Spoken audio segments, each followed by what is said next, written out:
I'm Rachel Land, and this is your TCU Sports Report. It's the calm before the storm here at AT&T Stadium as the Cowboys take on the Philadelphia Eagles tonight at 7:30. Behind me, you'll see TCU's Ed and Ray Schulmeyer Arena, which is currently undergoing $72 million in renovations. Emily, critical game tonight. What'd you go in thinking? What made you really want to take your collegiate softball to the next level and play professionally? And the TCU men's baseball team is headed to the 2015 College World Series. Even though the 2015 baseball season has come to an end, the Texas Rangers are giving back all year long. When you think of biking, what comes to mind? Exercise? A fun activity? Maybe even something you never quite mastered? Well, for a few, biking is more of a journey. The TCU Horned Frogs defeated the Baylor Bears 28-21. Reporting live from Globe Life Park in Arlington, I'm Rachel Land. I'm Rachel Land, and this is your TCU Sports Report. The Horned Frogs soccer team dominated the Abilene Christian Wildcats, putting up a final score of 4-0. From the very beginning, it was all TCU all the time. Michelle Prokov was an absolute standout, scoring 2 out of the 4 goals. Shannon Coffer was a brick wall in the net as she added another shutout to her record. The Frogs take on North Texas this Sunday at 7 p.m. at Garvey Rosenthal Stadium.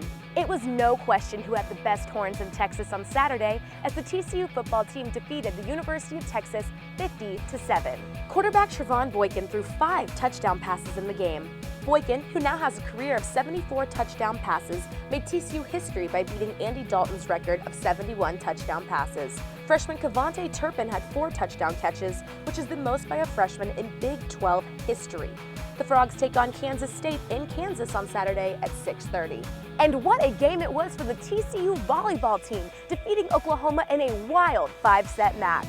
TCU dominated at the net with 19.5 blocks, with standout Reagan McGuire leading with 12 blocks. Ashley Smith had 15 kills, and Alexia Heist had 26 assists. The Frogs play again on Saturday morning at 11 against Texas Tech in Lubbock. Make sure to follow @TCU Athletics on Twitter to get up-to-date information on every TCU sports team. That's all for your TCU Sports Report. I'm Rachel Land.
When you think of biking, what comes to mind? Exercise? A fun activity? Maybe even something you never quite mastered? Well, for a few, biking is more of a journey. Journey of Hope is a cross-country cycling tour where we spread awareness for people with disabilities along the ride. There are 3 routes across America. One starts in San Francisco, one starts in LA, and one starts in Seattle. They all end in Washington, D.C. at the Capitol on the exact same day. We cycle anywhere from 80 to 140 miles a day, every day. Journey of Hope is an event put on by the Ability Experience. The Ability Experience is a nonprofit organization that supports all people with disabilities. The Ability Experience was founded by the fraternity Pi Kappa Phi. It is owned and operated solely by the fraternity.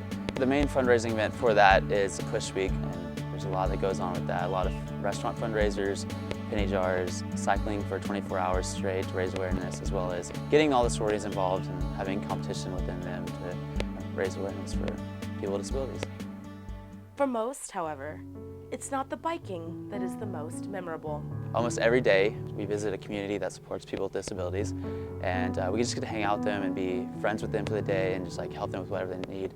And I think a lot of them, my favorite memories were not on the bike, but the time with these people. People kind of toss them aside, just calling them names that they shouldn't be called, when literally these people deserve so much more in this world than what I do. Biking is just the medium of how we get across to raising awareness for people with disabilities and getting in contact with them. When we were in Cleveland, we got to visit the children's clinic. There, they asked me if I would go talk to one of their clients. All of his limbs were in braces. He had a feeding tube and he had an entire neck brace. I sat there, just kind of started spitting out facts and saying different cool things about the trip, thinking this kid's not gonna know, like not gonna understand any of it. When I left, I could see that the mom was now in tears. It did more for the mom, noticing that there's people out there that actually cared. If you can say one kind word to someone and make their day, that's what makes life. It isn't the kind of material, the things that you have. What really makes it is the people that you love. That's what makes life life. The Journey of Hope is a journey that is so much more than biking. It's about changing lives. For TCU Sports Broadcasting, I'm Rachel Land.